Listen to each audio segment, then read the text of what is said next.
Yo, what's up, guys? This is your baller, Tsepi, aka Tsepzoro, and I'll be telling you about this past weekend's results and fixtures and views for Diski Central. So, a bit about myself. My name's Tsepi, aka Tsepzoro, and I'm a huge Chelsea supporter.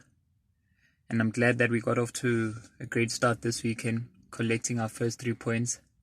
Abanye angazi ukuthi banjani. Kodwa sozwa ngabo. And then I'm a huge admirer of football and a big supporter, a baller as well, and eat, pray, sleep football. So about Chelsea this weekend, great start, nothing more you could ask for than 3 points, 3 goals, as well as a clean sheet. Obviously the biggest moment of the weekend for Chelsea being Chalobah scoring on his Premier League debut. As an academy graduate, he's been on multiple loans, and it looked like he was going to be loaned out again this season. But he put in the work, put in the graft, performed well during preseason, got his chance against Villarreal during the week, did what he had to do, and the rewards were gifted against Palace as well, where he ended up scoring. The cheers of Stamford Bridge was all made by him. Probably the loudest cheer of the weekend was definitely his goal. Overall, there was room for improvement. We could have created more, but then against the first game of the season, few players getting their first starts back from holidays and short preseason since they went deep in the international tournaments, like Mount, as well as Jorginho and Azpilicueta. But all in all, I was satisfied with the 3 points, with the performance. I was happy to see Pulisic on the score sheet, and some more minutes for boys like Mount as well as Jorginho himself. Moment of the weekend, the Premier League. Individually, I definitely have to say Bruno Fernandes' hat-trick.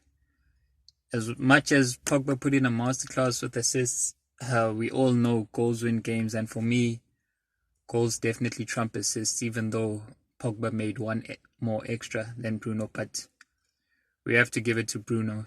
First hat-trick, he was all over that Leeds back line.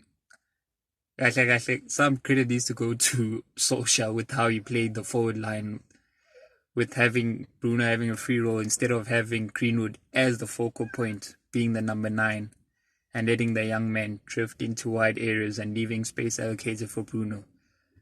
It just definitely made sense, and it paid dividends for United. But we can't shy away from the passes Paul Labille Pogba was giving. Oh, what a guy, what a talent. What a guy, what a talent.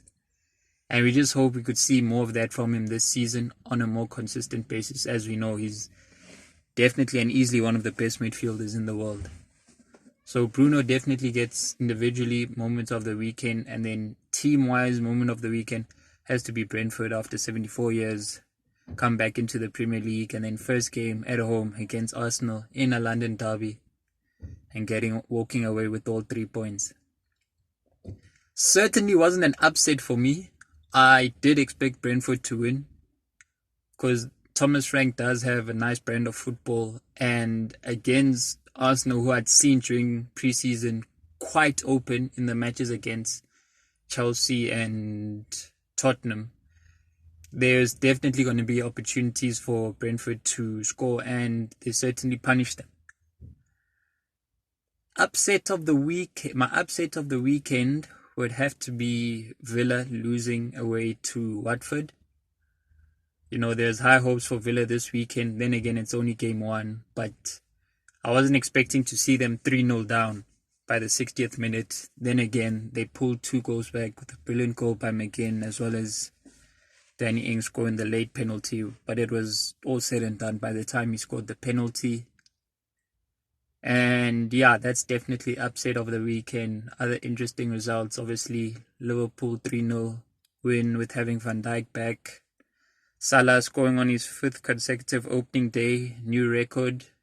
And here's Bashaya, I want to get promoted. Like Salah forever buries them. Kuyaziwa nje. Kumsebenzi wa high to bury promoted teams. And yeah, last but not least, or before I get there, shout out to West Ham with their victory. Everton as well. Brighton come from behind against Burnley. And I can't think of who I'm leaving out, but there's someone that I'm leaving. There's a team that I'm leaving out. It's quite weird. First time I've seen an opening weekend with no draws.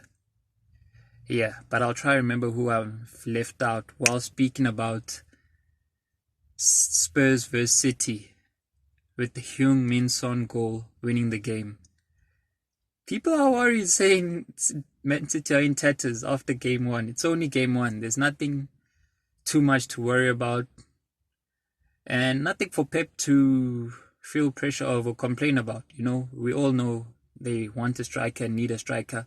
But then we've also seen them produce without a striker. So yeah, that next level that they can get to definitely would be achieved by getting Kane. But all in all, then again, in the past 2 seasons, it's always been a game that they've lost at the Tottenham Hotspur Stadium, but then they still go on to produce all those points. So City supporters, don't get worried yet. Don't get worried yet. Still early days, only game one. Oh yeah, the other one being Leicester versus Wolves. Vardy's backheel finish from the Ricardo Pereira cross. Brilliant stuff, brilliant stuff, brilliant stuff. So yeah, my Diski Central people, tell me what your views are, and let's hope to see you engage with me and hear where you see this weekend's results going, as the big game is the London derby on Sunday between Arsenal and Chelsea. I'm sure Chelsea's going to win.